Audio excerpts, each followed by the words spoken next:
Hello friends, in today discussion we are continuing our घटनाचक economy series and इसको continue करते हुए आज हम अपने डिस्कशन में नेक्स्ट पार्ट डिस्कस करेंगे of the national income and gross domestic product which is basically what national income accounting. And ये इस चैप्टर का ये पार्ट थर्ड वीडियो है एंड प्रीवियस टू जो है आप प्लेलिस्ट से चैनल पे जाके फॉलो कर सकते हैं। सो विदाउट फर्दर डिले ये हम अपने डिस्कशन को स्टार्ट करते हैं।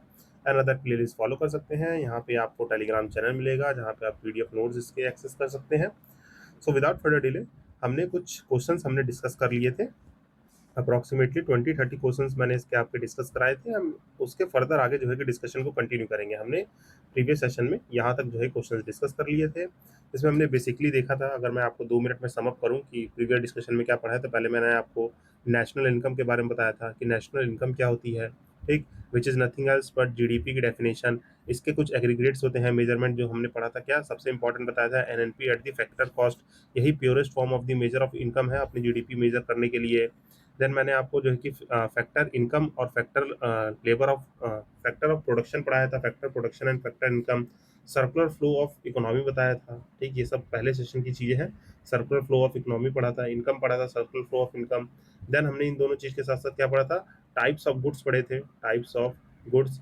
फिर आपको जो है कि याद आना चाहिए क्या, टैक्स, इम्पैक्ट एंड इंसिडेंट याद रहना चाहिए। इम्पैक्ट एंड इंसिडेंट क्या होता है, ये सब देखिए छोटे छोटे टॉपिक है जो थोड़ा इसको अंडरस्टैंडिंग के लिए है। बाकी ये फर्दर अभी आगे और डिस्कशंस आएंगे, जीएसटी वीएसटी तो और अच्छे से डिस्कस किया जाएगा। डायरेक्ट टैक्स और इनडायरेक्ट टैक्स में डिफरेंस क्या है, किसके ऊपर क्या लोड पड़ता है, ये देखा था हमने। फिर उसके बाद सारे जितने भी हमारे नेशनल इनकम एग्रीगेट्स हैं, जितने भी GDP at the market price, ये सब चीज़ें हैं, इनको पढ़ाया था मैंने। और उसमें आपको समझाया था क्या, प्राइस कॉन्सेप्ट समझाया था, जिसमें आपको प्राइस कॉन्सेप्ट में मार्केट प्राइस क्या होता है, फैक्टर प्राइस, फैक्टर कॉस्ट क्या होता है, एंड बेसिक प्राइस क्या होता है, ये सब चीज़ें मैंने आपको बताई थी। एंड इस पे क्वेश्चन किए थे, ये सब मैंने आपको प्रीवियस डिस्कशन में बताया था। यहाँ पे हमारा जो है कि देखिए डायरेक्ट अपने नेक्स्ट क्वेश्चन को कंटिन्यू करते हैं। हमारा नेक्स्ट क्वेश्चन कह रहा है कि who is called the pioneer of the liberalisation of the Indian economy. हमारा पता है कि 1991 में इंडियन इकोनॉमी में रिफॉर्म लाया गया था। वो कौन सा रिफॉर्म था, एलपीजी रिफॉर्म था, liberalisation, privatisation and globalisation. Economy को और जो है कि वाइसली जो है कि ओपन किया गया था। इसके पिनियर कौन थे, मीन्स इसको जो है कि करने वाले कौन थे, तो इनको फ्रेम करने वाले आपके डॉक्टर मनमोहन सिंह जी थे, जो कहते हैं हमारे that time point of time हमारे जो है कि वन ऑफ दी पीएम भी रहे हैं, और वो सब जो है कि फाइनेंस मिनिस्टर ऑफ इंडिया भी थे।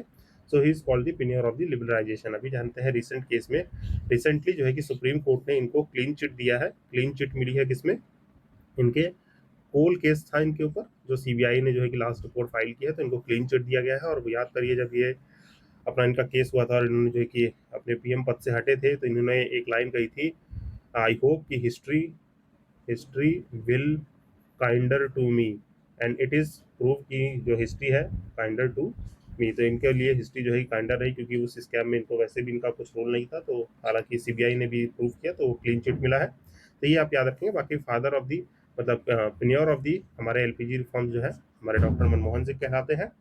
देन जो है नेक्स्ट क्वेश्चन है अपना, one of the reasons for the Indian occupational structure remaining more और less over the years, over the years has been that. तो ये देखिए क्वेश्चन क्या कह रहा है कि इनमें से हमारा रीजन एक बताना है। ये गिवन ऑप्शन में से एक रीजन है for India occupational structure. India का ऑक्यूपेशनल स्ट्रक्चर, जो ऑक्यूपेशन है, जो आप डिफरेंट डिफरेंट ऑक्यूपेशन कर रहे हैं, जो पेशा है, वो रिमेनिंग मोर और less same over the years has been that. क्या रीजन है कि वो सेम और लेस जो है कि रह रहा है। पुराना क्वेश्चन है, देखिए क्या है, पुराना क्वेश्चन है, बट स्टिल रिलेवेंस है आज के डेट में। देखते हैं क्या है। कह रहा है कि इन्वेस्टमेंट पैटर्न जो है कि has directed toward the capital incentive industries. तो यस, ये बात सही है और यही इसका आंसर है कि जो इन्वेस्टमेंट पैटर्न है वो डायरेक्ट किस तरफ हो गया है, अपने कैपिटल इंटेंसिव सर्विसेज। और आज के डेट में कैपिटल के साथ साथ हम लोग किस सर्विस में अच्छा कर रहे हैं, सर्विसेज सेक्टर में अच्छा कर रहे हैं। तो ये भी आप जो है कि एक ऑप्शन एड ऑन कर सकते हैं। फिर नेक्स्ट है, productivity in the agriculture has been high enough to induce the people. देखिए प्रोडक्टिविटी हमारा जो है कि प्राइम मूविंग फोर्स तो एग्रीकल्चर है। एग्रीकल्चर क्या है, agriculture is the prime moving force of our economy जो है कि कंसिडर किया गया था। बट ऑल्दो हम कहीं ना कहीं एग्रीकल्चर में मोर सफिशिएंट नहीं है, हम डेफिशिएट कर जाते हैं ड्यू टू मैनी चैलेंजेस। जब एग्रीकल्चर पढ़ते हैं पूरा टॉपिक ज्योग्राफी प्लस इकोनॉमी में, तो यहाँ पे बहुत सारे चैलेंजेस हैं, बहुत सारे जो है कि क्या है, लैक ऑफ रिसोर्सेज है। क्या है, लैक ऑफ रिसोर्सेज, जिसे हम लोग क्या कहते हैं, we are in very less, मतलब लो फार्म मैकेनाइजेशन है, लो फार्म मैकेनाइजेशन।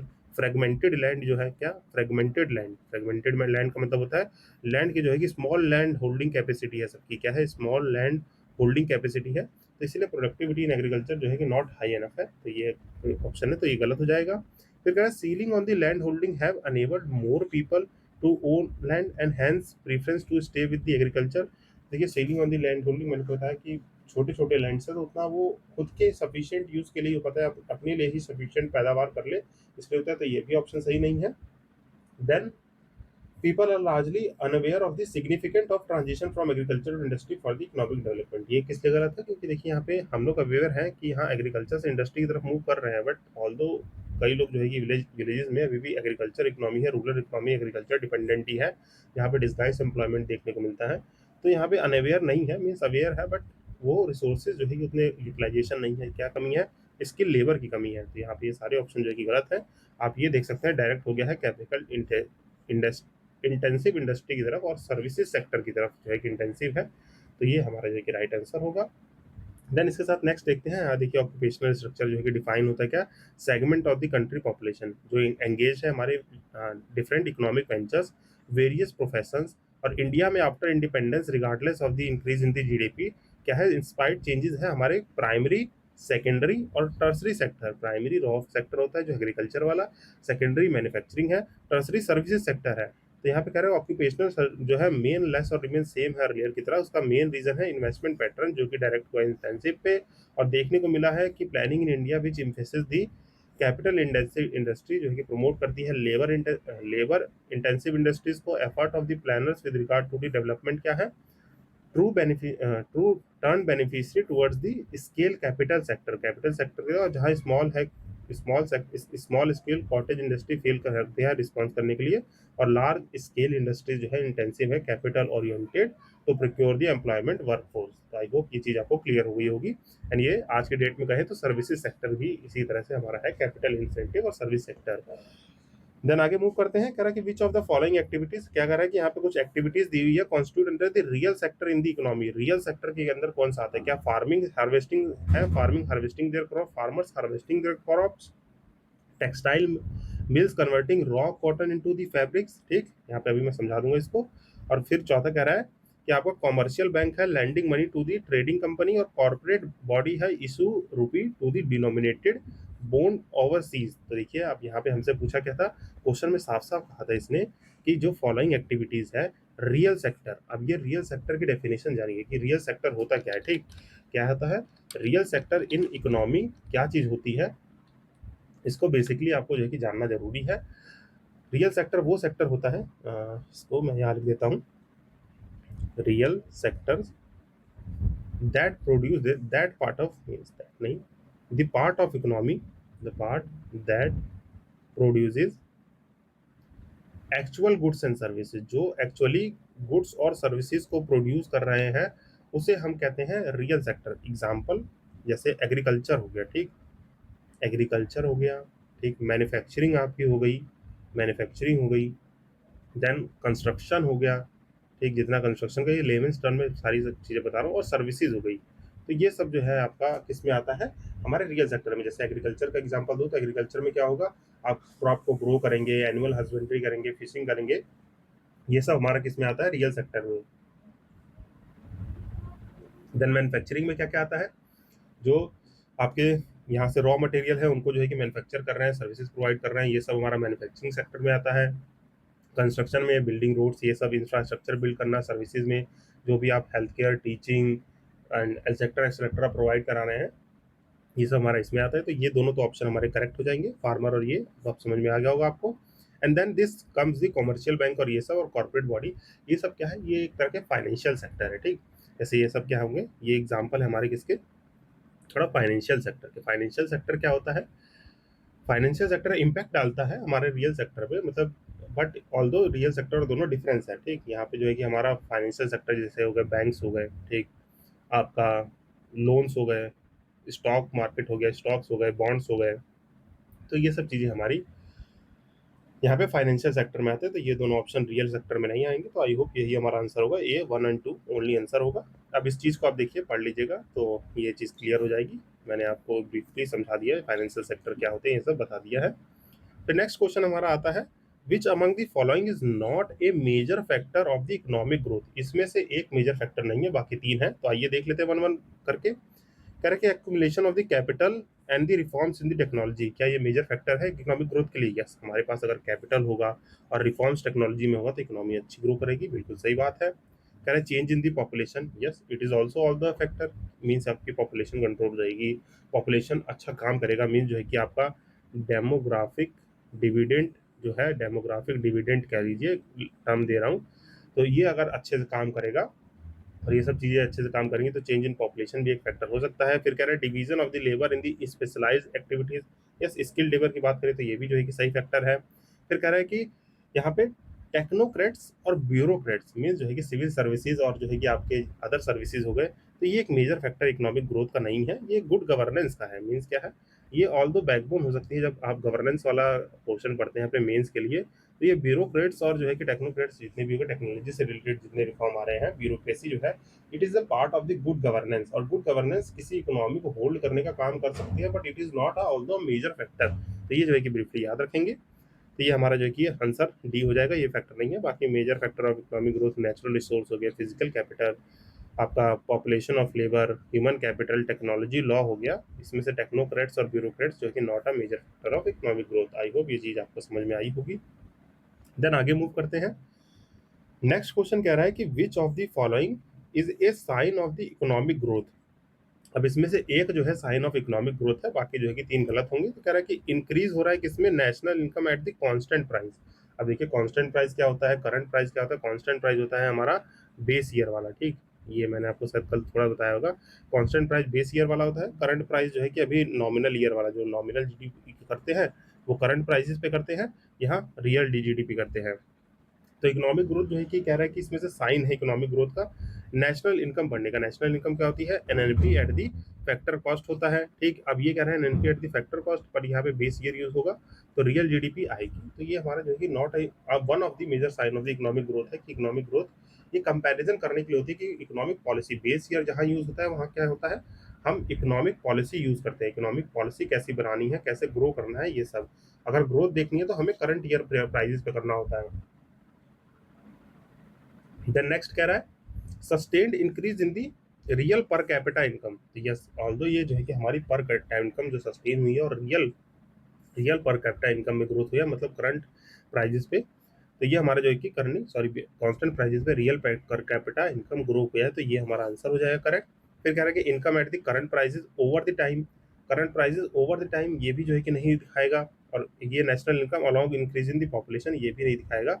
इसमें से जो फॉलोइंग साइन है वो यही हमारा सही है, sustain increase in the real पर कैपिटा इनकम। आइए इसको मैं समझा देता हूँ कि जो इकोनॉमिक ग्रोथ होती है वो इंडिकेट करता है real income in any country specific over period of time. Generally देखें तो इंक्रीज इन जीडीपी होता है, जिसे ग्रॉस नेशनल प्रोडक्ट और पर कैपिटा इनकम देख सकते हैं।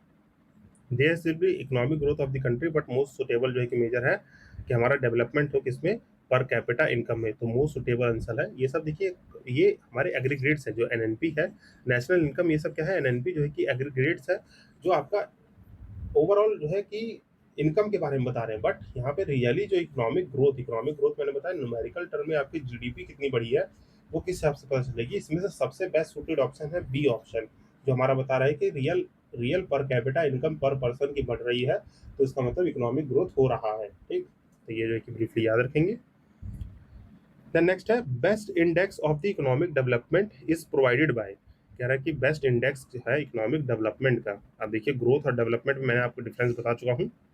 ग्रोथ का मतलब होता है numerical term of GDP develop हो रही है, इकोनॉमिक डेवलपमेंट का मतलब है जैसे आपका ह्यूमन डेवलपमेंट इंडेक्स हो गया, ठीक, हैप्पीनेस इंडेक्स हो गया, मीन्स यहाँ पे सस्टेनेबिलिटी और पीपल्स की जो है कि पीपल्स की हैप्पीनेस जो है कि पीपल्स कितना ज़्यादा स्टैंडर्ड ऑफ लाइफ ये सब जो है डेवलप होता है वो डेवलपमेंट कहलाता है। तो कह रहा है कि growth in the national income current prices पे, growth in the per capita real income from year to year, saving ratio बढ़ा दे, इंप्रूव कर दे बैलेंस ऑफ पेमेंट पोजीशन, तो ये सब नहीं। यहाँ पे भी आंसर आपको क्या देखने को मिलेगा, ग्रोथ हो per capita real income from year to year, हर साल दर मतलब हर साल जो है आपके पीपल्स की पर कैपिटा इनकम, पर्सनल इनकम जो है कि बढ़ते जा रही है, तो हमारी इकोनॉमिक डेवलपमेंट का एक साइन है, ठीक। यहाँ से ऊपर से आप एक्सप्लेनेशन देख सकते हैं।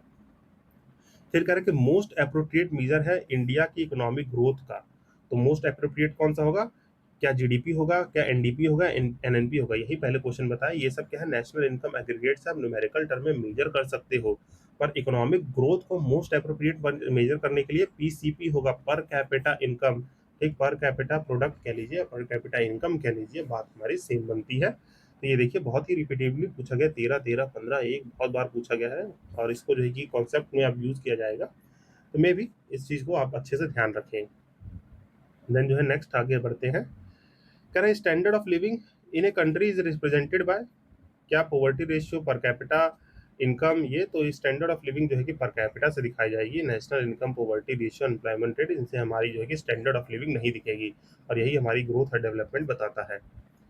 फिर कह रहे हैं increase in the absolute per capita real GNP do not connote a higher level of economic development. Question जो है कि देखिए सिंपल सा बस घुमा घुमा के क्वेश्चन को पूछा गया है। आईएएस जो है कि 2008 में, मतलब यूपीएससी के सिविल सर्विसेज परीक्षाएं, जो सिविल सर्विसेज प्रीलिम्स है, उसके 2018 में क्वेश्चन पूछा गया है। और क्वेश्चन जो है कि कह रहा है कि सीधी सी इंक्रीज हो रहा है किसमें, एब्सोल्यूट और पर capita real GNP. Real GNP का मतलब हो गया ग्रॉस नेशनल प्रोडक्ट, और ग्रॉस नेशनल प्रोडक्ट कैसे निकल के आया है, जीडीपी में आपने क्या ऐड कर दिया है, net factor income abroad add कर दिया है, तो ये हमारा जीएनपी बन गया है। कह रहा है do not connote a higher level of economic development, क्या ये जो है कि कोनेट करता है हायर, तो इसका आंसर क्या होगा। कह रहा है कि industrial output fails to keep the pace with the agriculture output. Yes, जो है कि ये कह सकते हैं एग्रीकल्चर आउटपुट पे जो है कि पेस नहीं किया, इस वजह से जो है कि कोनेट नहीं कर रहा है।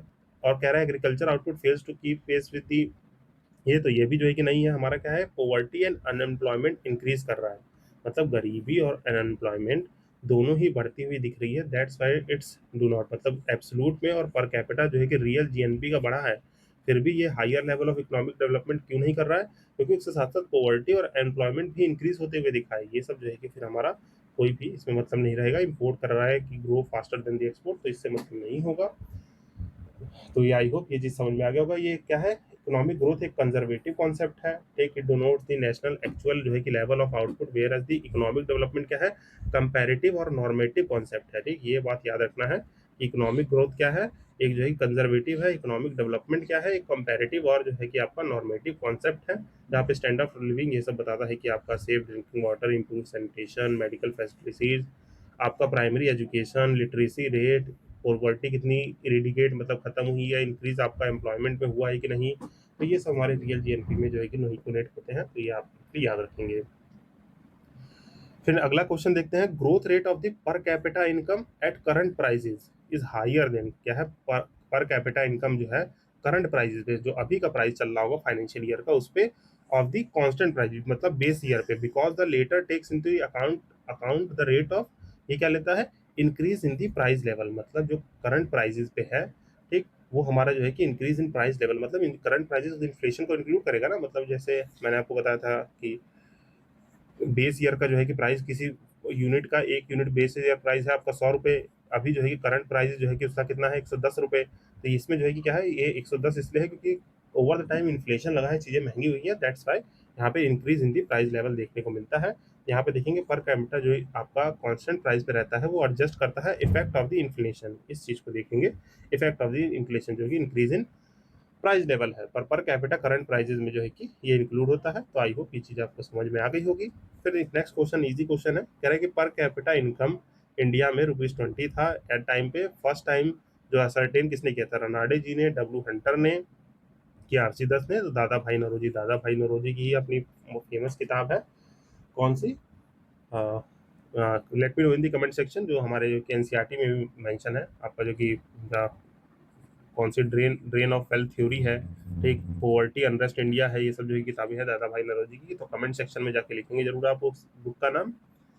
फिर नेक्स्ट क्वेश्चन कह रहा है कि who was the chairman of the national income committee appointed by the government of India 1949। पुराना क्वेश्चन है बट आपको याद रहना चाहिए कि नेशनल इनकम कमेटी थी जो गवर्नमेंट ऑफ इंडिया 1949 में बनाई गई थी, तो उसके चेयरमैन कौन थे, पीसी महाबोनिस थे। ये याद रखेंगे, पीसी महाबोनिस जी जो हैं वहाँ पे हमारे इस कमेटी के चेयरमैन थे। बाकी अदर जो है कि जैसे डॉक्टर गडगिल हो गए, डी डॉक्टर वी के आर जो है कि मेंबर्स ऑफ दिस कमेटी थे। फिर नेक्स्ट है आपका economist who first time scientifically determine the national income in India, तो किन्होंने किया था, ये जो है कि आपके वी के आर वी राव जी थे, इन्होंने पहले टाइम जो है कि साइंटिफिकली जो है आपका डिटरमाइन किया था, नेशनल इनकम जो है हमारी इंडिया में साइंटिफिकली डिटरमाइन की गई थी। बाकी देखिए यहाँ पे एक नाम है जैसे डॉक्टर गडगिल हैं, ये इनके बारे में कुछ मैं बता देता हूँ। जैसे डॉक्टर गडगिल जी है, इनका नाम जो है कि डी.आर. माधव गडगिल है, ठीक, पूरा नाम डी.आर. माधव गडगिल, या जो भी आप कर लें। इनकी एक कमेटी थी, गडगिल कमेटी। गडगिल कमेटी अगर आप पूछे तो यहाँ पे लिख देता हूँ, गडगिल कमेटी के बारे में अगर आपसे कोई पूछे तो गडगिल कमेटी 2010 में बनी थी, ठीक है। यहाँ पे गडगिल, यहाँ पे डी.आर. नहीं, इसको अलग लिख देता हूँ, सॉरी, नहीं तो आप कंफ्यूज जाएंगे। यहाँ पे लिख देते हैं, यहाँ पे कमेटी फॉर्म की गई थी। यहाँ पे कौन सी कमेटी थी? वो गडगिल कमेटी। तो गडगिल कमेटी 2010 में फॉर्म की गई थी। वो किस लिए थी? 2010 में, दैट बेस ऑफ द, जो हमारे वेस्टर्न घाट है, means environment status of the, environment status of जो वेस्टर्न घाट्स हैं। वेस्टर्न घाट्स क्या होते हैं? ये जो इधर हमारे महाराष्ट्र, पुणे, कर्नाटक और जो है केरला वाले इस साइड के वेस्टर्न घाट में स्टडी करना था, environment status of the Western Ghat, क्योंकि क्या है, एक बायोडाइवर्सिटी हॉटस्पॉट है, ठीक, ये आप याद रखेंगे, बायोडाइवर्सिटी हॉट स्पॉट है। तो ये आपको ब्रीफली याद रखना है। बाकी यहाँ पे देखिए नाम आया है, ये क्वेश्चन पूछा जाता है। मनमोहन सिंह जी जानते हैं, फाइनेंस मिनिस्टर, और जो है कि अपने प्राइम मिनिस्टर आए हैं, जिनका लिबरलाइजेशन में बहुत बड़ा रोल है। वी.के. राव जी जो है कि कमेटी के मेंबर थे, और नेशनल इनकम पहली बार इन्होंने वो गेट किया। और वाई भी अलग सी है। ये सब कमेटी जो है कि हमारी किस पे, जो पॉवर्टी एस्टिमेशन है उस पर डिपेंड करती है, कैलोरी बेस्ड पे। तो इनके बारे में थोड़ी सी नोटिंग कर लेंगे, थोड़ा जो है कि आपको कॉन्सेप्टलाइज जो है कि पता रहनी चाहिए चीज़ें, तो हल्के फुल्के जो है कि ये सब्जेक्चुअल नॉलेज हो। तो अलग कमेटी आई थी 1974 1979 में, अलग कमेटी 1979 में आई। पहली बार जो है कि फर्स्ट ऑफिशियल कमेटी है ये। क्या है? फर्स्ट ऑफिशियल कमेटी है, जिसने क्या दिया था? First official committee which give the calorie based poverty line, ठीक। कैलोरी बेस्ड मीन्स आप दिन में कितना ज़्यादा कैलोरीज कंज्यूम कर रहे हैं, इस पे जो है कि आपकी पॉवर्टी लाइन को डिटरमाइन किया था इन्होंने। इन्होंने बताया था कि अगर 2100 कैलोरीज जो है कि किलो कैलोरीज आप खा रहे हैं अर्बन एरिया में, तो आप जो है कि अब पॉवर्टी लाइन, मतलब बिलो बिलो पॉवर्टी लाइन। अगर इससे कम खा रहे हैं, इससे ज़्यादा है, तो आप अब पॉवर्टी लाइन है। सॉरी, ये होगा, यस, हाँ, यहाँ अर्बन एरिया में 2100 और 2400 था रूरल एरिया में। 2400 क्या था? ये हंस नहीं है, 2400 था रूरल एरिया में। अगर गांव में है तो 2400 क्योंकि गांव में थोड़ी जो है कि फिजिकल एक्टिविटीज ज़्यादा होती है, तो इतनी कैलोरीज आपको कंज्यूम करनी पड़ेंगी। देन इसके बाद नेक्स्ट कमेटी आती है, यहाँ पे ब्लैक पेन से करते हैं कमेटीज को, ठीक। 1979 में एक कमेटी, फिर नेक्स्ट कमेटी आपको देखने को मिलती है वी.एम. धानेकर कमेटी, ठीक, एन रात कमेटी। अब ये जो है कि कमेटी कब आती है आपकी? 1971। एक minute guys, let me check, I think something is missing. एक मिनट गाइस, मुझे एक बार क्रॉस वेरीफाई कर लेनी चाहिए यहाँ पे, एक मिनट। वी.एम. Sorry for this pause guys, Dhanekar committee. एक minute guys, let me check in the notes. I think यहाँ पे, एक मिनट जरा सा आप होल्ड रखेंगे, sorry for this interruption.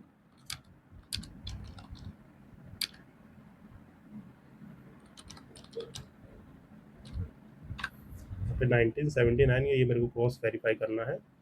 Yes, this is the committee which is 1971 में, तो ये तो सही है। एक मिनट गाइस, आप let me cross check it. अलग कमेटी जो है कि 1979 में है कि नहीं। यस यस, तो जो कन्फ्यूजन हुआ था ये है, ये कॉन्स्टिट्यूट हुई थी, एक मिनट यहाँ पे एक एड ऑन इन्फॉर्मेशन कर लेंगे। अलग कमेटी कॉन्स्टिट्यूट की गई थी 1977 में, और ये इसको जो है कि ऑफिशियल रिपोर्ट सबमिट की थी, submitted is report in the 1979। So sorry for this pause, ये जो है कि ब्रीफली पॉज के लिए जो है कि थोड़ा सा खेद। तो आई होप ये सब सही है। अलग कमेटी 1979 में जो है कि फॉर्म हुई थी, पहली ऑफिशियल कमेटी थी कैलोरी बेस, जिन्होंने इतनी इतनी कैलोरीज 2100 अर्बन के लिए, 2400 रूरल के लिए। और वी.एम. धानेकर और एन रात कमेटी थी 1971 में थी। यही मैं कंफ्यूज हो गया था, क्योंकि नोट्स में शायद 77 लिखा था, तो ये कंफ्यूजन मेरे को दूर करना था। तो ये 1971 में फॉर्म हुई थी। और इन्होंने क्या रिकमेंड किया था? इन्होंने रिकमेंड किया था कि आपकी जो है कि 2250 कैलोरीज जो है, कैलोरीज पर पर्सन पर डे जो है कंज्यूम करेंगे, पर डे। तो आप जो है कि अब पॉवर्टी लाइन है, तो याद रखिएगा। तो ये ब्रीफली आपको याद रखना है। बाकी इससे रिलेटेड और भी कमिटीज़ हैं। इनकी वाई.एम. धनखेर कमेटी 1983 की है, तो वो जो है कि हमारी पॉवर्टी एस्टिमेशन लाइन कमेटी नहीं है, वो दूसरी कमेटी है, तो यहाँ पे कंफ्यूज नहीं होना है। देन इसके बाद जो है कि आपकी कौन सी कमेटी आती है? देन आपकी आती है लकड़हार कमेटी, जो है कि आपने ये सुना होगा नाम, लक लकड़ा वाला कमेटी जो है कि इसको जो है कि अपने आप प्रोनाउंस कर लीजिएगा, सॉरी फॉर प्रोनाउंसिएशन। 1993 में जो है कि फॉर्म होती है कमेटी, एक लकड़वाला कमेटी, जिन्होंने हमें यहाँ पे क्या किया था कि इन्होंने बताया, इन्होंने मेंटेन रखा, स्टेटस क्यों मेंटेन रखा किसका, अलग कमेटी का। अलग कमेटी जो है कि 2100 अर्बन के लिए और 2400 रूरल के लिए। ये कैलोरीज बेस्ड कंजम्पशन इन्होंने कैलोरीज जो है कि मेंटेन रखी, 2100 अर्बन और 2400 रूरल के लिए। बट इन्होंने एक चीज जो है कि ऐड कर दी, इन्होंने पहली बार क्या इंट्रोड्यूस कर दिया, इन्होंने इंट्रोड्यूस किया स्टेट स्पेसिफिक, क्या इंट्रोड्यूस किया, state specific poverty line introduce की, जिसमें आपको सीपीआई एएल और सीपीआई आईडब्ल्यू, मतलब कि consumer price index agriculture labourer और consumer price index industrial worker, ये दोनों की इन्होंने ही इंट्रोड्यूस किया था। तो ये ब्रीफली याद रखना है, बाकी आगे इन्फ्लेशन वाला चैप्टर पढ़ेंगे तो ये जो है कि अच्छे से समझाऊंगा मैं। फिर लेटर ऑन जो है कि आपको यहाँ पे देखने को मिलेगी, एक ट्विस्ट देखने को मिलता है, क्या यहाँ पे तेंदुलकर कमेटी जो आती है, तेंदुलकर कमेटी क्या कहती है, यहाँ पे हमारी पास जो है कि कौन सी आती है कमेटी, तेंदुलकर कमेटी आपको देखने को मिलती है इन दी 2009, जिन्होंने कंजम्पशन बास्केट जो है कि कंजम्पशन बास्केट की, आप एक बास्केट में, एक बास्केट का मतलब कितना पर्सन क्या परचेज करके एक बास्केट में जो है कि कितना खाना पीना खा रहा है, इसके अलावा क्या क्या चीज़ें रह रही हैं, ये जो है कि हमारे तेंदुलकर कमेटी में बताया। इसमें जो कि आज सच कुछ नहीं है। देन इसके बाद जो है हमारे मेनली कौन सी आती है, लेट मी राइट समवेयर, इसको जो है कि थोड़ा सा जो है यहाँ पे मैं लिख देता हूँ गाइस एक बॉक्स में। इसके बाद यहाँ पे आपको जो है कि रंगा राजन कमेटी मिलेगी, कौन सी, रंगा राजन कमेटी मिलेगी 2004 में, 2014 में रंगा राजन कमेटी ने यहाँ पे कैलोरीज को जो है कि कैलोरीज को थोड़ा चेंज किया। कैलोरीज को कैसे चेंज किया, इन्होंने 2155 कैलोरीज जो है कि बताई रूरल के लिए, और जो है कि 2090 कैलोरीज बताई इसके अर्बन के लिए थी। ये क्या है, कैलोरीज है, कैलोरीज रूरल और अर्बन में कितनी कंज्यूम होगी। इसके बाद इन्होंने बताया कि देखिए यहाँ पे एक टेबल बनाएगी, ये रूरल है ये अर्बन है। इन्होंने कहा कि प्रोटीन प्रोटीन कंजम्पशन अगर 40 ग्राम 8 ग्राम प्रोटीन जो है कि रूरल वाले खा रहे हैं, अर्बन वाले कितना 50 ग्राम खा रहे हैं, और फैट जो है 26 रूरल और जो है कि 28 जो है कि अर्बन। तो ये जो है कि हमारा क्या है, इन्होंने कैलोरीज के साथ साथ प्रोटीन इंटेक और ये सब जो है कि तेंदुलकर कमेटी को ट्विस्ट को लेते हुए कंजप्शन बास्केट को ये प्रोटीन और फैट की भी रिक्वायरमेंट ऐड कर दी थी। तो ये जो है कि ब्रीफली याद रखेंगे। अब देखिए ये कहीं क्वेश्चन आएगा आगे आपको देखने को मिलेगा, अलग कमेटी जो है कि हमारी क्या, पॉवर्टी बेस्ड जो है कि पॉवर्टी हमारी below poverty line on the calorie basis, on the calorie basis. तो आपको याद रहना चाहिए कि सबसे पहले आई थी कौन सी, वीएम धानेकर और एन रात कमेटी 1971 में आई थी, ठीक, इन्होंने 2250 पर पर्सन पर डे बताया। फिर अलग कमेटी आई थी 1979 में 2100 और 2400 जो है कि अर्बन रूरल कमेटी बताया। फिर लकड़वाड़ा कमेटी आई 1993 में, जिन्होंने जो है कि सीपीआई एएल और आईडब्ल्यू इंट्रोड्यूस किया। फिर तेंदुलकर कमेटी से ट्विस्ट आया जो कि 2009 में थी। फिर रंगाराज कमेटी जो है कि 2014 में, जिन्होंने ये बताया कि अर्बन जो है कि रूरल में ये है, यहाँ पे रूरल कमेटी जो है कि रूरल एरिया जो है कि कैलोरीज कंज्यूम करेगी 2155 जो है कि रूरल करेगी, और अर्बन जो है कि 2090 करेगी। और प्रोटीन इंटेक कितना होना चाहिए, 48 ग्राम 50 ग्राम, 48 रूरल का 50 अर्बन का, और फैट जो है कि 26 जो है कि ग्राम रूरल में और अर्बन में 28 ग्राम थी। ये सारी हमारी क्या थी, calorie based poverty line estimation by the different committees. तो आई होप ये चीज़ जो है कि आपको समझ में आ गई होगी ब्रीफली। देन इसके बाद जो है कि हम नेक्स्ट क्वेश्चन पे मूव करेंगे, ठीक, यहाँ आगे बढ़ते हैं और नेक्स्ट क्वेश्चन देखते हैं। हमारा नेक्स्ट क्वेश्चन क्या कह रहा है, यहाँ पे इसका आंसर तो आपको पता चल गया होगा और ये सब चीज़ें क्लियर है। देन नेक्स्ट क्वेश्चन, कि estimation of the national income in India done by, किसने किया था, ये जो है कि हमारी नेशनल स्टैटिस्टिकल ऑफिस करता है, एनएसओ करता है। अब देखिए इसमें क्या है कि आगे क्वेश्चन आएगा तो वहाँ पे मैं बता दूंगा, नहीं तो चलिए यहीं पे मैं बता देता हूँ। देखिए रिजर्व बैंक ऑफ इंडिया क्या है, banking of the large reserve, मतलब ये हमारा क्या है, सेंट्रल बैंक है, ठीक, इंडिया यहाँ नेशन का सेंट्रल बैंक है। नेशनल इनकम कमेटी, जिसने जो है कि हमारी नेशनल इनकम ये सब डिटरमाइन की थी, ये ऊपर क्वेश्चन से नॉलेज मिल गई। प्लानिंग कमीशन जो हमारे प्लान बनाती थी, 5 ईयर प्लान ये सब जो प्लान करती थी, वो प्लानिंग कमीशन थी, 1951 से इन्होंने काम किया था। बट लेटर ऑन जो है कि इसको अबॉलिश करके हमारा क्या आ गया, प्लानिंग कमीशन को किसने, नीति आयोग ने रिप्लेस कर दिया है। नीति आयोग ने, जो कि हमारा क्या है आपका think tank of the India है, क्या है, थिंक टैंक ऑफ इंडिया कहलाता है। जितने भी मेजर जो है कि आपके पॉलिसी रिफॉर्मेशन डिक्लेरेशन है, ये सब कुछ चीज़ें हैं, सस्टेनेबल डेवलपमेंट से लेके इनोवेशन वाले काम, ये सब जो है कि ये करती है। पहले प्लानिंग कमीशन किया करता था। अब बचा क्या, नेशनल स्टैटिक ऑफिस, ये जो है कि one of the important office है, जो हमारे काफ़ी जो है कि सैंपल सर्वे डाटा इन सबको कलेक्ट करना, हमारे जो है कि बजट में इन सब का बहुत रोल है। तो आइए इसके बारे में थोड़ा सा मैं आपको ब्रीफ कर देता हूँ। देखिए पहले क्या था, सीएसओ था, पहले first in the starting there is CSO. CSO की फुल फॉर्म क्या है? सेंट्रल स्टैटिक ऑफिस था, which is established on the May two 1951 में इसको एस्टैब्लिश किया गया था, 2 मई 1951 में। फिर लेटर ऑन क्या होता है, धीरे धीरे जो है कि आपके रिफॉर्म्स बढ़ते जाते हैं। इन 1999 आपकी फॉर्म होके आती है क्या? Ministry of the static and programme implementation. और ये हमने घटनाचक करंट अफेयर में इसके बारे में काफ़ी चीज़ें बताई है। इसका मैस्कॉट वैस्कॉट चेंज किया गया है, लोगो चेंज किया गया है। ठीक, यहाँ पे जो है कि मैस्कॉट इसका रखा गया है सांख्यिकी, इसका मैस्कॉट रखा गया है। लोगो में जो है कि आपका अशोका चक्र ये सब देखने को मिलेगा। ये करंट अफेयर इकोनॉमिक वाला घटनाचक करंट अफेयर है, वहाँ से आप कवर कर लेंगे। तो 1999 में ministry of the static programme implementation देखने को मिलता है, जो कि हमारा जो कि फॉर्म करते हैं by the merging the department of, पहले क्या था, department of the static programme and implementation form होता है। इसको जो है कि लेटर ऑन किस में कन्वर्ट कर देते हैं हम लोग जो है कि department of the static programme को एक अलग से मिनिस्ट्री ही डिक्लेयर कर दी जाती है, तो ये मिनिस्ट्री बन जाती है। और इसके साथ साथ हमें एक ऑफिस देखने को मिलता है क्या? एनएसएसओ। अब इस ऑफिस को याद रखेंगे, एनएसएसओ क्या है? National sample survey office. ये जो है कि हमारा ऑफिस इसके साथ साथ पैरेलली काम कर रहा होता है। देन फिर आता है ईयर जो है कि कौन सा ईयर आता है? 2019 का। ठीक, 2019 में जो हमारा क्या है? सीएसओ है प्लस एनएसएसओ, ये दोनों ऑफिस मर्ज करके क्या बना देते हैं? एनएसओ बना देते हैं। ठीक, मतलब सेंट्रल स्टैटिकल ऑफिस और नेशनल सैंपल सर्वे जो सारा डाटा इकट्ठा करता था वो हमारा नेशनल स्टैटिकल ऑफिस बन जाता है।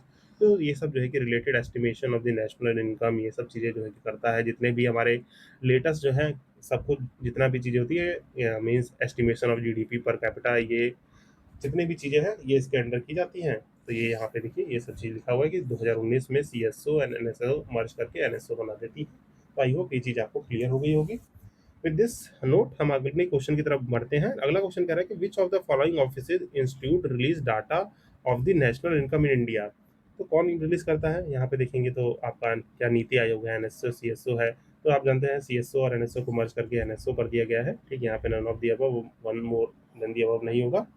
यहाँ पे आंसर जो है ये नन ऑफ दी अबव दिया जाएगा, क्योंकि एस्टिमेट जो है कि क्या सीएसओ करता था, फिर जो है कि हमारा जो है कि एनएसओ करता है ये डाटा 2019 से। तो दैट्स वाई 2020 में क्वेश्चन पूछा गया है, तो यहाँ पे ई ऑप्शन चूज किया जाएगा। देन यहाँ पे national income is estimated by, national income कौन करता है? इसमें जो है कि एनएसओ दिया नहीं गया है, तो एनएसओ लिया नहीं गया है। यहाँ पे क्या है, पहले अगर पूछा होता, जब ये क्वेश्चन पूछा गया है उस हिसाब से जो है कि हम सीएसओ या एनएसओ जो है कि जवाब देते हैं। अभी क्या है, नेशनल इनकम एनएसओ जो है कि एस्टिमेट करता है। सेम क्वेश्चन कौन करता है? ये हमारा जो है कि एनएसओ करता है, यहाँ पे इसीलिए एस्ट्रिक लग गया है क्वेश्चन पे। फिर नेशनल इनकम कौन कंप्यूट करता है? एनएसओ करता है। सेम क्वेश्चन है गाइस, रिपीटेडली बहुत सारे वेरियस एग्जाम में पूछे गए हैं, आप इसको जो है कि ब्रीफली याद रखेंगे। फिर same question, in which agency interested with the collection of the data of capital formation. Capital formation का डाटा देखिए आरबीआई और सीएसओ है, 2008 का क्वेश्चन है। मतलब सेंट्रल स्टैटिक ऑफिस, अगर अभी भी देखें तो कैपिटल फॉर्मेशन जो है इन सबका डाटा हमारा एनएसओ ही लेगा। तो ये ब्रीफली आप याद रखेंगे आरबीआई के साथ नाउ एनएसओ। ठीक, ये एक्सप्लेनेशन सेम है सबके। फिर कह रहा है base year in the national income means, कौन सा बेस ईयर मतलब होता है? देखिए बेस ईयर वो ईयर चूज किया जाता है, ये सब मैंने इकोनॉमिक करंट अफेयर जब पढ़ा है तो अच्छे से आपको जो है कि चीज़ें बताइए। करंट ईयर बताया, बेस ईयर वो लेते हैं स्टेबल ईयर, मतलब इसमें जो है कि स्टेबल ईयर कहलाता है। Stable year in the sense जिसमें आपका आपका इकोनॉमी जो है, इकोनॉमी स्टेबलाइज्ड हो, मतलब इकोनॉमिक ग्रोथ जो है कि स्टेबल हो। ठीक, इन्फ्लेशन जो है कि बहुत ही ज़्यादा ना हो, नॉर्मल इन्फ्लेशन हो। इसको हम एक तरह से स्टेबल ईयर का नाम देते हैं, उसी को बेस ईयर कंसिडर किया जाता है। तो बेस ईयर है year whose prices being used to calculate the real GDP. Real GDP को कैलकुलेट करने के लिए बेस ईयर का चूज किया जाता है। नॉमिनल नॉमिनल हटा देंगे। ठीक, यहाँ पे कह रहा है कि being used to calculate real GDP, ये भी जो है कि दोनों ऑप्शन सेम है क्या? यहाँ पे the year whose price, whose, हाँ प्राइज, यहाँ इनकम लिखा है, इनकम की वजह से गलत हो जाएगा। तो यहाँ पे इनकम नहीं, प्राइजेस जो है कि क्या है, ईयर, वो हाँ के ईयर के प्राइजेस को, इनकम को नहीं लेते हैं, प्राइजेस को लेते हैं। That's why C is the correct. और बाकी देख लेंगे आपका अभी रिसेंटली जो है कि हमारा 2022-23 जो है क्या बन गया है, बेस ईयर बन गया है। पहले क्या था, पहले देखिए 2004-5 था। ठीक, फिर वहाँ से जो है कि रिवाइज करके हमने 11-12 किया। अब 11-12 से जो है कि ये आउटडेटेड डाटा का दे रहा था, तो हमने जो है कि 2022-23 जो है कर दिया है। तो 2022-23 करंट जो है कि हमारा बेस ईयर है। ये सब देख लेंगे। और किस कब किया है ये जो है कि यहाँ पे देखेंगे, जो new series of the national account statistic है with the base year 22-23 release by the ministry of the static programme in implementation MOSPI। 27 फरवरी 2026 को उन्होंने रिलीज किया था। तब से जो है कि हमारा नया बेस ईयर ये है। तो इसको आप ब्रीफली याद रखेंगे। बाकी ये सब चीज़ें जो है यहाँ से कोविड-19 के बाद यही सबसे स्टेबल ईयर था, दैट्स व्हाई 22-23 ही चूज़ किया गया, नहीं तो हमेशा 10 साल का जो है कि डिफरेंस रखा जाता है। अगर 11-12 है, तो हमें 21-22 के अप्रॉक्स जो है कि रखना था, बट जो है कि ये स्टेबल ईयर नहीं था, 2021-22 स्टेबल ईयर नहीं था, स्टेबल ईयर जो है कि हमें 22-23 देखने को मिला। तो हमने 22-23 ईयर फाइनेंशियल ईयर 22-23 ईयर का बेस प्राइस जो है कि एज्यूम किया है अपने रियल जीडीपी को कैलकुलेट करने के लिए। फिर नेक्स्ट है indicate the vital change in the measurement of the national income of India. यहाँ पे वाइटल चेंज जो है कि क्या देखने को मिला, देखिए पुराना क्वेश्चन है तो बोथ बेस ईयर और कैलकुलेशन जो है कि अभी रिसेंटली भी चेंज किए गए हैं। बेस ईयर और कैलकुलेशन मेथड मतलब इस टाइम पे हमने एसएनए मेथड को ले लिया था। देखिए यहाँ पे लिखा होगा ये जो ग्रॉस वैल्यू एडिशन मेथड है यही है आपका सम ऑफ नेशनल अकाउंट मेथड, जिसमें हम लोग ग्रॉस वैल्यू एडिशन देखते हैं, वो भी कहाँ पे market price GAV at the market price, nothing else but GDP at the market price होता है। और GDP at the market price, इसको जो है कि GAV at the market price को लिखने के लिए हम क्या लिख देते हैं, GAV eight the factor cost minus पूरा जो है कि आपको कहीं करेंगे यहाँ पे जो है कि नेशनल लिमिटेड रेट्स में मैंने आपको जो है कि ऊपर पढ़ाया था, इसका फॉर्मूला मैं आपको दिखा देता हूँ। प्रीवियस सेशन में जो है कि इसको कराया था, यहाँ देखिए ये वाला जो भी आपका जो है कि जीडीपी ये है, इसमें जो है कि प्लस कर देंगे आप क्या, फैक्टर कॉस्ट, और जो है कि ये प्लस कर देंगे और माइनस कर देंगे क्या, माइनस कर देंगे आपका जितना भी प्रोडक्ट सब्सिडीज है। ठीक, यहाँ पे production tax and subsidies both R be in deducted. यहाँ पे सब्सिडीज जितनी भी टाइप की है मीन्स यहाँ पे आपके इसमें जो है कि मैं लिख ही देता हूँ आपको, यहाँ पे जितने भी प्रोडक्ट टैक्स है और प्रोडक्शन टैक्स है ना, यहाँ पे जो है कि प्रोडक्ट टैक्स और प्रोडक्शन टैक्स एक साथ जो है कि प्लस होंगे और माइनस हो जाएंगी सारी subsidies both of the product and production. तो इसको जो है कि काइंडली ऊपर से रेफर कर लीजिएगा, यहाँ थोड़ा सा स्पेस की कमी की वजह से नहीं लिखा हूँ। ठीक, तो आई होप इसको जो है कि आप मैनेज कर लेंगे। फिर कह रहा है न्यू जीडीपी डाटा जो है कि चेंज हुआ था 2004-5 से, ये पुराना क्वेश्चन है तो 11-12 आंसर होगा इसका। फिर 2015 में जो है कि क्या हुआ था, 11-12 बेस ईयर लिया गया था। आप क्वेश्चन पूछेगा तो 22-23 होगा, याद रखना 22-23 बेस ईयर किया गया है, इसको आप याद रखेंगे और ये यहाँ से इस डाटा को याद रखेंगे। फिर यहाँ से सब क्वेश्चन जो है कि मैं स्किप करूंगा क्योंकि वही सब क्वेश्चन है, पुराना जीडीपी बेस ईयर जो है कि चेंज हुआ है, कब क्या हुआ है, तो ये सब स्किपिंग क्वेश्चन है guys, you can go through it. Assertion दिया है नेक्स्ट क्वेश्चन कि इकोनॉमिक डेवलपमेंट रिक्वायर करता है मल्टी डायमेंशनल अप्रोच। बिल्कुल सही बात है, मल्टी डायमेंशनल अप्रोच रहेगा तभी, क्योंकि इकोनॉमिक ग्रोथ जो है कि आपके न्यूमेरिकल टर्म में आप जीडीपी के न्यूमेरिकल वैल्यू को ग्रोथ कर सकते हैं, पर development is all over the, means यहाँ पे standard life, health, education, service सब कुछ जो है कि इंप्रूव होनी चाहिए। करेक्ट है, कह रहा है कि प्रेजेंट गवर्नमेंट है कि माइक्रो पे फोकस करती है। यहाँ पे माइक्रो इकोनॉमिक्स क्या होता है, माइक्रो इकोनॉमिक्स जैसे law of demand and supply हो गया, ठीक, नहीं इस पे नहीं करती है गवर्नमेंट, जो है कि किस पे करती है, मैक्रो फैक्टर्स पे करती है। मीन्स आपका कौन सा, मॉनेटरी पॉलिसी, फिजिकल पॉलिसी है ना, आपके बैंकिंग सिस्टम्स के हो गए, इन सब पे फॉलो करती है, तभी जो है कि बेटर हमें ये सब चीज़ें मिल पाएंगी डेवलपमेंट। जब ये सब चीज़ें बहुत ही डेवलप नेशन में डेवलप हो जाती है तब माइक्रो फैक्टर्स पे आते हैं कि लॉ एंड सप्लाई को इम्प्रूव किया जाए, इन सबको इम्प्रूव किया जाए, तो रीजन जो है गलत होगा, असर्शन करेक्ट होगा और सी आंसर हो जाएगा। और यहाँ से आप इसको पढ़ेंगे तो समझ में आ जाएगा कि मैक्रो इकोनॉमिक्स पे ज़्यादा फोकस किया जाता है, जिसमें current account deficit, physical deficit, inflation, income, employment, balance of payment, ये सब देखा जाता है। माइक्रो इकोनॉमिक्स देखे तो factor of production, firm, consumption, distribution, price determination, ये सब देखता है। तो आई होप ये चीज़ आपको क्लियर होगी। फिर कह रहा है 2011 क्वेश्चन है, न्यूमेरिकल क्वेश्चन है गाइस, हम यहाँ पे बस आपको एक क्वेश्चन पढ़ के बता देता हूँ कि डाटा रिलीज हुआ है गवर्नमेंट ऑफ इंडिया का मार्च 2011 में, पर कैपिटा इनकम जो है कि 14% जो है कि 14.5% इंक्रीज की थी, तो what is the per capita in the figure. तो ये सब जो है कि हमारा ये पुराना डाटा है, इनको गो थ्रू आप जो है कि कर लेंगे। हमें देखना है क्या, according to the economic survey 25-26 per capita income जो है कि at the current and constant prices जो है कि हमारे 11-12 और 25-26 के फर्स्ट एडवांस एस्टिमेट। देखिए यार ये एस्टिमेट वाला पोर्शन मैंने आपको थोड़ा सा ब्रीफ कर देता हूँ। ये मैंने आपको समझाया था, कोई भी क्या होता है जैसे फाइनेंशियल ईयर है, अब इसके लिए हल्का सा जो है कि दिमाग लगाएंगे। ये मैंने बताया था जैसे ये है जनवरी, फरवरी, मार्च, अप्रैल, मई, जून, जुलाई, अगस्त, सितंबर, अक्टूबर, नवंबर एंड दिसंबर, सेम अप्लाइज फिर मतलब यहाँ पे जनवरी, फरवरी, मार्च, ठीक, फिर यहाँ से अप्रैल शुरू हो जाएगा, मई शुरू हो जाएगा, जून, जुलाई, अगस्त, सितंबर, अक्टूबर, नवंबर, दिसंबर। तो देखिए ये क्या कहलाता है, ये अगर ये ईयर लें हम लोग, ठीक, कौन सा, this year, this whole year is called the calendar year, ठीक, इसे कैलेंडर ईयर कहेंगे। बट यहाँ अप्रैल से मार्च तक लें तो ये ईयर क्या कहलाएगा, ये ईयर हमारा कहलाता है फाइनेंशियल ईयर, ठीक, ये ईयर क्या कहलाता है, फाइनेंशियल ईयर। जैसे अभी की बात करूँ तो कैलेंडर ईयर कौन सा चल रहा है, कैलेंडर ईयर की बात करें तो ये हमारा जो है कि 2026 चल रहा है, 2026-27 का चलेगा, मीन्स ये 26 खत्म होगा, 27 आएगा, ठीक। तो यहाँ पे 2026 कैलेंडर ईयर लिखेंगे। फाइनेंशियल ईयर की बात करूँ तो फाइनेंशियल ईयर है हमारा 2026-27, मतलब ये 1 अप्रैल से शुरू हुआ, 31 मार्च को खत्म होगा। ये हमारा क्या है, फाइनेंशियल ईयर है। अब देखिए यहाँ पे क्या होता है, फाइनेंशियल ईयर में कुछ बजट के एस्टिमेट्स आते हैं। मैंने घटनाचक्र करंट अफेयर में पढ़ा है इसको, बस मैं यहाँ पे जो है कि रेफर कर दे रहा हूँ, वहाँ से थोड़ा अच्छे से जो है कि समझ लेंगे, डीप में पढ़ा है।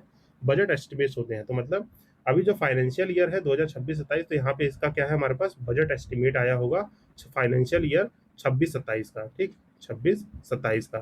फिर आर ई आया होगा रिवाइज एस्टिमेट, कहाँ का आया होगा, रिवाइज एस्टिमेट पिछले साल का आता है, मतलब जो खर्चा हो गया उसमें जो है कि ऊपर नीचे जो हुआ होगा वो हमारा आएगा फाइनेंशियल ईयर 2025-26 का। फिर उसके बाद आता है एक एक्चुअल डाटा, है ना, जिसे हम लोग कहते हैं एडी कहते हैं, एक्चुअल डाटा कह लेंगे। एक्चुअल डाटा जो है कि किसका आता है, ये हमारा 2 साल पहले का था, मतलब जो फाइनेंशियल ईयर 2024-25 का होगा उसका एक्चुअल डाटा हमें कुछ इस अप्रॉक्सी जून-जुलाई में देखने को मिलता है। ये प्रोविंशियल, और एक प्रोविंशियल एस्टिमेट भी होता है, पीई जिसे बोलते हैं, वो काम होता है। ये काम तो कौन करती है, हमारी जो है कि डिपार्टमेंट ऑफ इकोनॉमिक अफेयर, जो बजट बनाने वाला काम है वो करते हैं। यहाँ प्रोविजनल एस्टिमेट्स जो होता है ministry of static programme and implementation निकाल के देता है। और यही जो है कि आपको एडवांस एस्टिमेट भी निकाल के देते हैं। एडवांस एस्टिमेट मतलब जो है कि आपके खर्चे होने वाले हैं उसमें जो है कुछ एडवांस हो, तो एडवांस एस्टिमेट्स यही कहते हैं।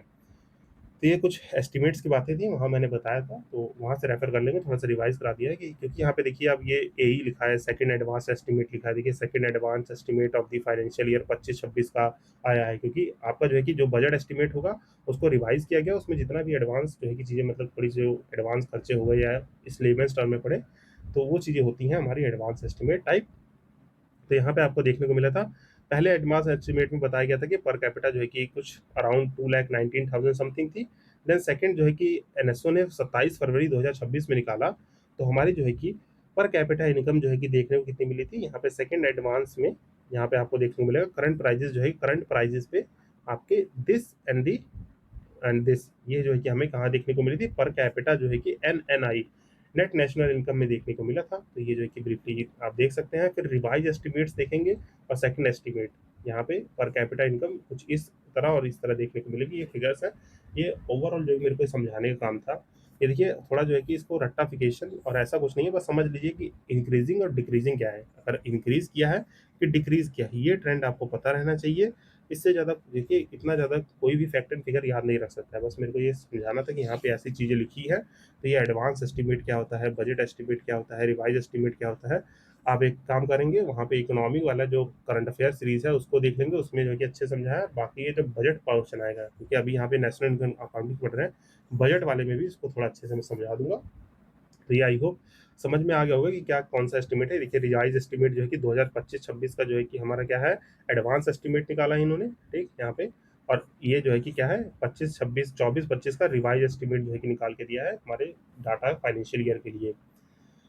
तो इसमें इतना ही जो है कि जानिए, बाकी यहाँ पे देख लेंगे हमारी पर कैपिटा इनकम कुछ, मैंने आपको 3,000 कुछ 12 रुपये या कुछ समथिंग अप्रॉक्सीमेटली बोल रहा हूँ, इतना बताई थी। और अप्रॉक्सीमेटली देखें तो ओरिजिनली जो हमारे इन सब के फ्लैक्चुएशन डाटा है, $2982 है शायद। तो ये आप एक एग्जैक्ट मुझे कमेंट में करके बताएंगे, मैं ये रफली अप्रॉक्सीमेटली फिगर बता रहा हूँ, इसी के आसपास है। एग्जैक्ट आपको याद रहना चाहिए, क्योंकि अगर आपसे पूछ देगा तो एग्जैक्ट फिगर आपको एमसीक्यू में टिक करना होगा। देन नेक्स्ट है कि 2013-14 में इंडिया में पर कैपिटा नेशनल इनकम जो है कि करंट प्राइजेस और फैक्टर कॉस्ट पे कितनी थी, तो इसमें से कोई नहीं है, ठीक है, यहाँ 2015 क्वेश्चन है। अब यहाँ से देख लेंगे इकोनॉमिक सर्वे 25-26 में पर कैपिटा हमारी फर्स्ट रिवाइज एस्टिमेट में 2,19,000 रुपये पर कैपिटा इनकम बताई गई थी, और उससे पहले जो है कि 11-12 कितनी थी, तो ये याद रखेंगे। फिर कह रहा है कि in which year rate of the India per capita income at the constant prices, पुराना क्वेश्चन है गाइस, नॉट सो इम्पोर्टेंट, बस यहाँ से आप देखेंगे जो अभी का एस्टिमेट दिया हुआ, देख यहाँ पे सेकंड एडवांस एस्टिमेट में पर कैपिटा जो है कि आपकी ग्रो कितनी की है, यहाँ देख लेंगे एनुअल एस्टिमेट में 6.5 और 9.2 जो है कि रिस्पेक्टिवली ग्रो की है हमारे फर्स्ट रिवाइज एस्टिमेट में, और which is at the 6.6 and 7.7 in the advance estimate of the 25-26, ठीक, ये आपको ब्रीफली याद रखना है। ये चीज़ इंपॉर्टेंट है यहाँ पे, ठीक, ये जो न्यू डाटा है फ्रॉम हेयर इकोनॉमिक सर्वे 25-26 पर, ये वाला डाटा आपको याद रहना चाहिए कि क्या चीज़ है। और देखिए अगर आपको इसमें कन्फ्यूजन हो रहा है तो कमेंट सेक्शन में जाके लिखेंगे कि एडवांस एस्टिमेट ये सब चीज़ें क्या होती हैं, तो इस पर गाइस क्लास लेनी पड़ेगी, क्योंकि ये फाउंडेशन का मेन कोर्स है। मतलब फाउंडेशन में ये सब चीज़ें अगर आपने इकोनॉमिक थोड़ा इंटरेस्टिंगली पढ़ा होगा तब ये सब चीज़ें क्लियर होती हैं, नहीं तो ऑल दो मैं भी जब शुरू में पढ़ता था तो मुझे भी कन्फ्यूजन था कि ये चीज़ें जो है कि आ रही है, ये फाइनेंशियल ईयर, ये सब जो है कि क्या गाथा लिखी हुई है, इस पे ज़्यादा फोकस अगर नहीं हो पा रहा है तो आप कमेंट सेक्शन में जाके लिखेंगे, आई विल बी अपलोडिंग क्लास, जब बजट आएगा तो मैं स्पेशली ये सब जो है कि आपको फिर से रेफर करके ये सब चीज़ें अच्छे से समझा दूंगा। ठीक, तो इसकी कोई टेंशन नहीं लेनी है, आप बस कमेंट सेक्शन में मुझे बताएं। फिर सेम यही क्वेश्चन, ठीक, इसको जो है कि देख लेंगे क्विक एस्टीमेट, ये सब जो है चीज़ें क्या है, नॉट मोर देन इम्पॉर्टेंट। फिर again per capita annual income जो है कि इंडिया की 4500 5500 ठीक कितनी थी, तो यहाँ पे दैट पॉइंट ऑफ टाइम देखिए 94 क्वेश्चन है, तो 1990 और 91 में 7500 पर कैपिटा इनकम थी, पर अभी जो है कि हमारी 2,19,000 वाली, ये जो है कि रट लो गाइस, यही जो है कि हमारी 25-26 के एस्टीमेट के हिसाब से 11-12 के कांस्टेंट प्राइसेस पे अभी जो है कि फिर से चेंज हो जाएगा जब अगला देखिए इकोनॉमिक सर्वे आएगा। पर अभी के हिसाब से आपको यही रखना है, क्योंकि दिसंबर में आपको एग्जाम देना है, और 22-23 का जो डाटा लेके जो है कि निकाला जाएगा वो अगले इकोनॉमिक सर्वे में आपको मिल जाएगा, मतलब 26-27 वाले इकोनॉमिक सर्वे में जब बजट पेश होगा 27-28 का, तब आपको नया डाटा मिल सकता है। फिर देखेंगे यहाँ पे कह रहा है कि एनुअल ग्रोथ रेट जो है कि हमारी जीएनआई की और एनएनआई की, मतलब वही इनकम या प्रोडक्ट कह लीजिए, both constant and current price were negative कब रही थी, 2020-21 में, जो है कि कोविड का टाइम था जब। ये देखेंगे कांस्टेंट प्राइस और यहाँ पे करंट प्राइस और कांस्टेंट प्राइस में ये जीडीपी ग्रोथ रेट का चार्ट दिया हुआ है, कोविड के टाइम पे ही नेगेटिव रही थी, जो हमारा 19-20 था। जब 20-21 फाइनेंशियल ईयर चल रहा था तभी कोविड हो रखा था, 2019 वाला, ठीक है ना, वहाँ पे कोविड आया था, लॉकडाउन हुआ था, तब हमारी ग्रोथ रेट थोड़ी नेगेटिव में गई थी। बट ऑल्दो हमने जो है कि काफ़ी जो है कि फेज जो है कि देखिए रिकवर किया हुआ है। और यहाँ पे देखेंगे आपका ये क्या है, 25-26 का फर्स्ट एडवांस एस्टिमेट, मतलब एक तरह से एक्चुअल डाटा जो है कि इन ग्रोथ रेट से हम लोग काफ़ी 8%, 7%, 7.5% की जीडीपी से हम लोग बढ़े हैं। तो ये जो है कि ब्रीफली ये चार्ट है, इसमें आपका जीएनआई और नेट तो जो है कि आपको समझ में आ गया होगा। यहाँ से डेप्रिसिएशन प्लस इसमें net income from the abroad दोनों जुड़ी हुई है। यहाँ पे हम लोग जो हमारी जीडीपी थी उसमें हमारा एनएफआई जुड़ा हुआ है, और यहाँ से डेप्रिसिएशन माइनस है इसमें से, तो ये हमारा जीएनआई और एनएनआई ग्रोथ रेट है। क्वेश्चन नॉट इम्पॉर्टेंट, यहाँ कह रहा है 90s का हाईएस्ट ग्रोथ रेट कब रहा है, तो ये पुराना क्वेश्चन है। अभी का ऑनवर्ड देखेंगे 20 का, ये डाटा याद रखना है, जो ग्रोथ रेट है 20 के बाद है, 2021-22 में 9.9 रहा है सबसे हाईएस्ट, फिर 22-23, फिर 23-24, 25, यहाँ 25-26 का पहला एडवांस एस्टिमेट में 7% रहा है, as per the second advance estimate of the annual GDP 25-26 के लिए, जो कि 27 फरवरी 2026 को रिलीज हुआ है गाइस। यहाँ पे हमारा बोथ जीडीपी और जीएनआई कांस्टेंट प्राइजेस पे रहा है 7.1 और 7.6 इन दी 2024-25 रिवाइज एस्टिमेट, और 25-26 के सेकंड रिस्पेक्टिवली, मतलब जो है कि ये वाला जो है कि सेकंड में रहा है, ये वाला फर्स्ट में रहा है, तो ये जो है कि आप ब्रीफली याद रखेंगे। देन कह रहा है कि Indian economy witness highest growth rate कब जो है कि किया था इन अबव ईयर में से, तो यहाँ पे डी आंसर होगा। ठीक, यहाँ पे इस सर्वे के हिसाब से इकोनॉमिक सर्वे में दिया था कि हमारे जो है कि इस ईयर में सबसे हाईएस्ट ग्रोथ रेट रहा है। फिर in the context of the Indian economy consider the following, जो ग्रोथ रेट है जीडीपी का has steadily increase in the last 5 year. मैंने क्या बताया, कभी भी जीडीपी को तो बहुत रेयर केस होता है कि स्टेडली इंक्रीज करे, तो वो गलत ही होता है, तो ये गलत हो जाएगा। कभी भी जीडीपी बहुत स्टेडली इंक्रीज नहीं करेगी कभी, तो या तो 1 रुपये कम होगा या 1 रुपये भी कम हो गया तो वो स्टेडली इंक्रीज करी नहीं, वो 0.00000001% से जो है कि कम इंक्रीज करेगी, तो ऐसा होता है, कभी भी स्टेडली इंक्रीज नहीं करती है। फिर ग्रोथ रेट पर कैपिटा में भी स्टेडली इंक्रीज नहीं होता, तो दोनों स्टेटमेंट गलत हो जाएगी, यहाँ डी आंसर हो जाएगा, जिसका आप देख सकते हैं। ठीक, यहाँ पे ग्रोथ रेट पुराना क्वेश्चन था, तो जीएनआई और पीएसआई का दोनों देख रखा है कि आपने यहाँ पे सेम रहा, फिर बहुत घट गया, फिर जो है कि थोड़ा बढ़ गया, फिर घट गया, यही ट्रेंड आपको देखने को मिलता है हर जगह। और यहाँ पे देखेंगे ग्रोथ रेट इन परसेंटेज, आपका कौन सा फाइनेंशियल ईयर जो है कि हमारा जो कि 23-24 फर्स्ट रिवाइज एस्टिमेट या फाइनल एस्टिमेट को जो है एक्चुअल डाटा या फाइनल एस्टिमेट ही लिखते हैं। ठीक, यहाँ पे क्या है, final estimate, revise estimate, second advance estimate अभी आया है हमारा 25-26 का। तो यहाँ पे देखेंगे जीडीपी, जीएनआई, जीएबी, ठीक, ये सही, यहाँ पे फाइनल एस्टिमेट, रिवाइज और एडवांस एस्टिमेट दिया हुआ है, तो आपको ये सब देखने को मिल जाएगा, कंपेयर कर लेंगे आप। देन जो है कि नेक्स्ट क्वेश्चन है हमारे, reference to the Indian economy consider the following statement, तो क्या करें कि rate of the growth of the real GDP has steadily, और फिर कह रहा है कि यहाँ पे दोनों लास्ट डिकेड में जो है कि आपका बढ़ा है क्या, GDP at the market price has steadily. अब देखिए यहाँ पे रियल जीडीपी नहीं बढ़ा है, पर GDP at the market price जो है स्टेडली इंक्रीज हुआ था 2015 के क्वेश्चन के हिसाब से। यहाँ पे बी आंसर सही होगा, यहाँ पे टेबल भी शायद आई हो दिया होगा, टेबल नहीं दिया, तो इसको आप एक बार पढ़ लेंगे तो हो जाएगा क्लियर। फिर कह रहा है कि इकोनॉमिक सर्वे 2021 का क्वेश्चन है, तो इसको स्किप कर दो, एक पुराना क्वेश्चन है, ज़्यादा दिमाग लगाने की जरूरत नहीं है। फिर यहाँ पे एस्टिमेट्स भी पुराने हैं, तो इन सब क्वेश्चन में मैं इसलिए कह रहा हूँ स्किप करने को, क्योंकि डाटा वाले क्वेश्चन है और अभी के हिसाब से आपको फ्रेम किए हुए क्वेश्चन मिले, तो ऐसे क्वेश्चन मॉक जो होते हैं, मॉक टेस्ट, उनसे सॉल्व करने की कोशिश कीजिए, तो चीज़ें क्लियर रहेंगी। बाकी मैंने जितना समझाया उससे चीज़ें हो जाएंगी। और हर क्वेश्चन में बस आपको ये पढ़ लेना है कि ये जो सेकंड एडवांस और ये सब एस्टिमेट है इकोनॉमिक सर्वे का, ये सब चीज़ें आपको मैंने करंट अफेयर में भी बताई हैं, यहाँ पे बता रहा हूँ, इसी पे ध्यान देना है, ठीक।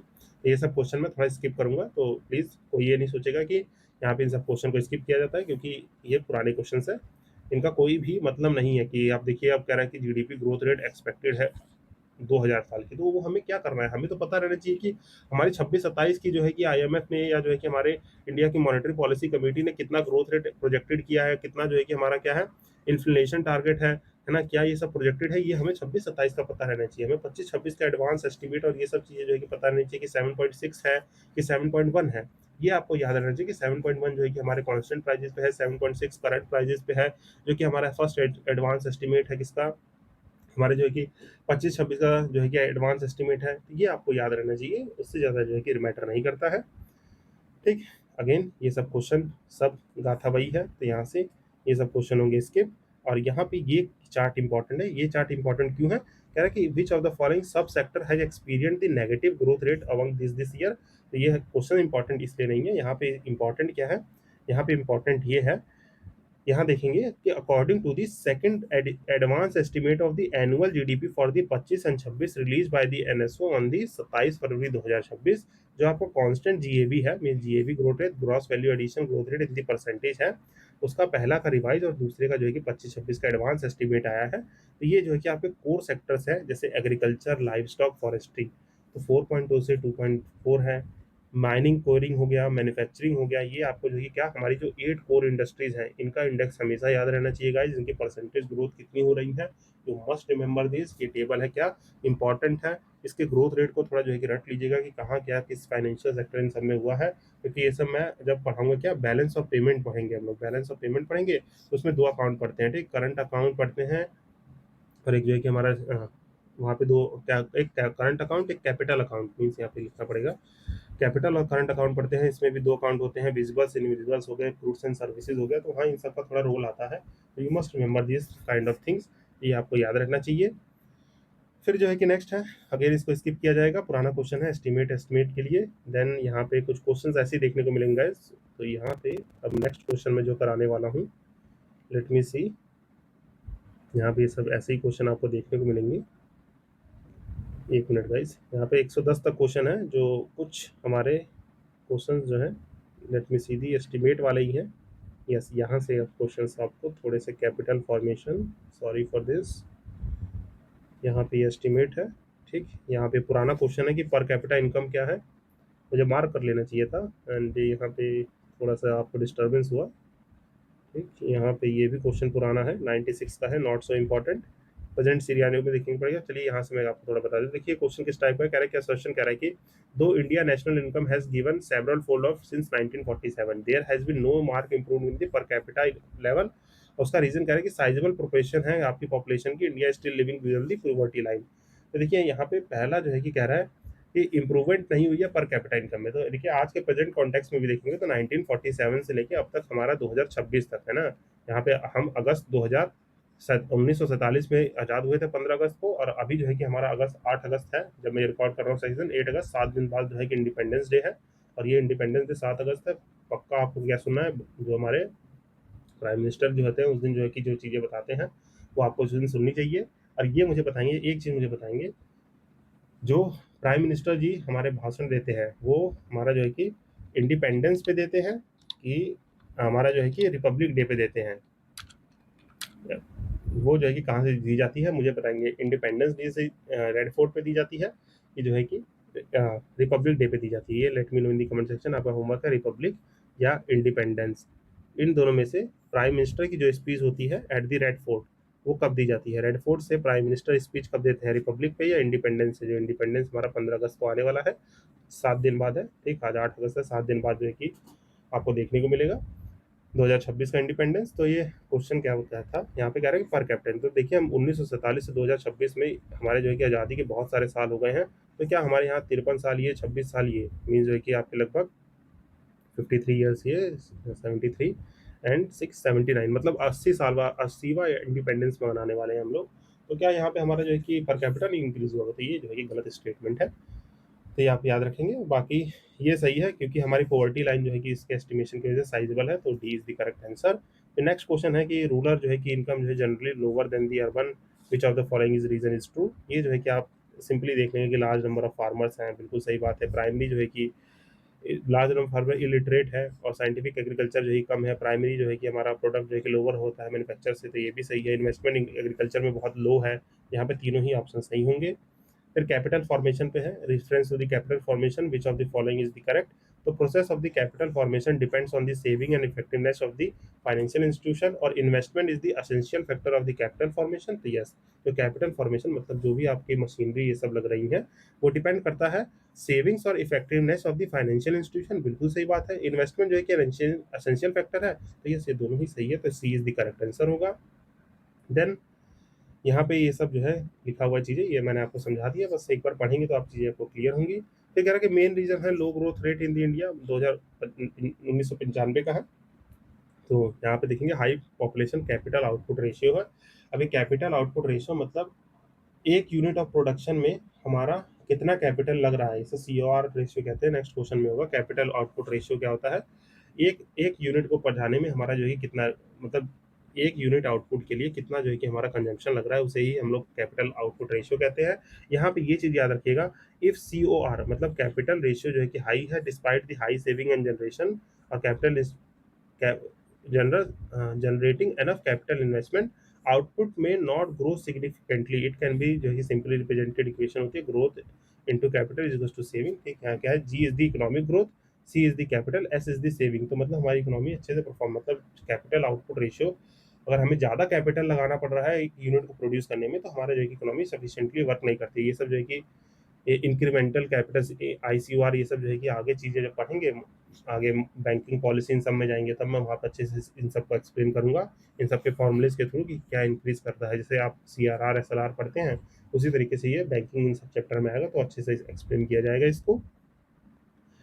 फिर ये है पर कैपिटा इनकम किस चीज़ पे डिपेंड करता है। ठीक, यहाँ पे ये हाई जो है कि आपका क्या रहना चाहिए, कैपिटल आउटपुट रेशियो ग्रोथ जो है कि इन सब का स्लो रेट का कारण यही सब है, बाकी हाई कैपिटल रेट फॉर्मेशन और हाई फिजिकल डेफिसिट नहीं है। ठीक, ये सब क्वेश्चन जो है कि एडिक्वेटली देखें तो अब ये आगे जो है कि हमारे जो क्वेश्चंस आएंगे उनसे जो है कि बेसिकली डील करते हैं। तो आई थिंक ये क्वेश्चन आप थोड़ा सा जो है कि हल्का सा होमवर्क लेंगे आप। ये सब जो है कि कितना 4 रीजन्स हैं, ये सब क्वेश्चन में ऐसा सच कॉन्सेप्ट नहीं है। जो ये पार्ट बचा है कैपिटल आउटपुट रेशियो का, ये आगे चैप्टर आएगा, तो हाँ मैं इसको I will be explaining this.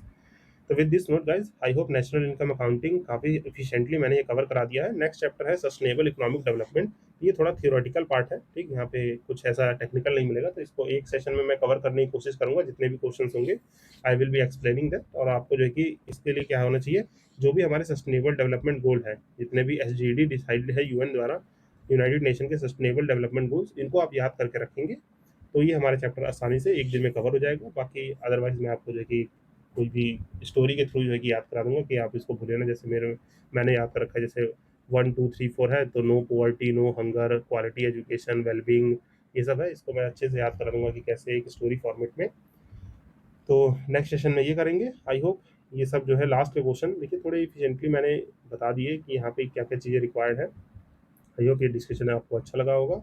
With this note हम ये डिस्कशन यहाँ एंड करते हैं और मिलते हैं अपने नेक्स्ट सेशन में। और ये नोट्स आपको जो है कि टेलीग्राम चैनल पे मिल जाएंगे। ये टेलीग्राम चैनल ज्वाइन करके रखिए, यहाँ पे आपको ये नोट्स एक्सेस में दे दूंगा। बाकी मिलते हैं नेक्स्ट सेशन में। Till then signing off this side Ashish Bhaskar, happy learning. और ये प्लेलिस्ट से आप जो है कि चाहे सारी चीज़ें फॉलो कीजिए कि मिडीवियल मॉडर्न है, ये सब जो है कि काफ़ी PYQ वर्कबुक है। घटना चक्र के क्वेश्चन यहाँ पे आपको घटना चक्र फॉर्मेट में नहीं है, बट यहाँ मोर देन मैंने घटना चक्र से ज़्यादा एफर्ट लगा के आपके मिडीवियल हो गए मॉडर्न के PYQ समझाए हैं। साइंस की वीडियोस अपलोड कर रहा हूँ मैं। एक पॉलिटी, ज्योग्राफी ये सब कंप्लीट है। करंट अफेयर, दृष्टि, घटना चक्र की वीडियो देख सकते हैं। ज्योग्राफी कंप्लीट, इकोनॉमी के में 4th क्लास हो गई हमारी, इसमें हमने 2 चैप्टर एफिशिएंटली पढ़ लिए हैं। अब 3rd चैप्टर जो है कि इसको खत्म करने की कोशिश करेंगे, ये एक दिन का काम है।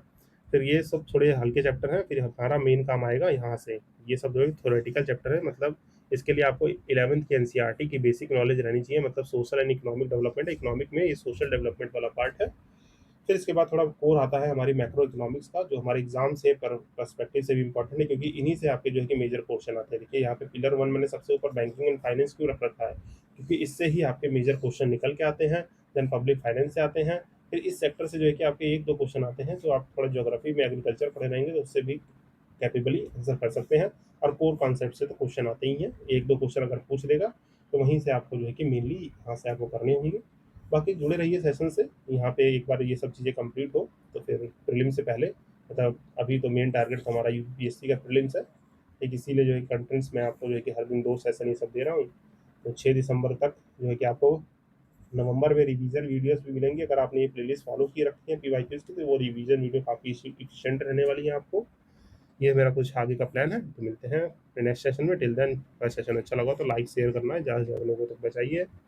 Signing off this side Ashish Bhaskar, happy learning. मिलते हैं अपने नेक्स्ट सेशन में। टिल देन अपना ध्यान रखिए, अपने हेल्थ का, अपने मेंटल हेल्थ का, और कोई भी एजुकेशन रिलेटेड डाउट हो यू कैन कॉन्टैक्ट मी।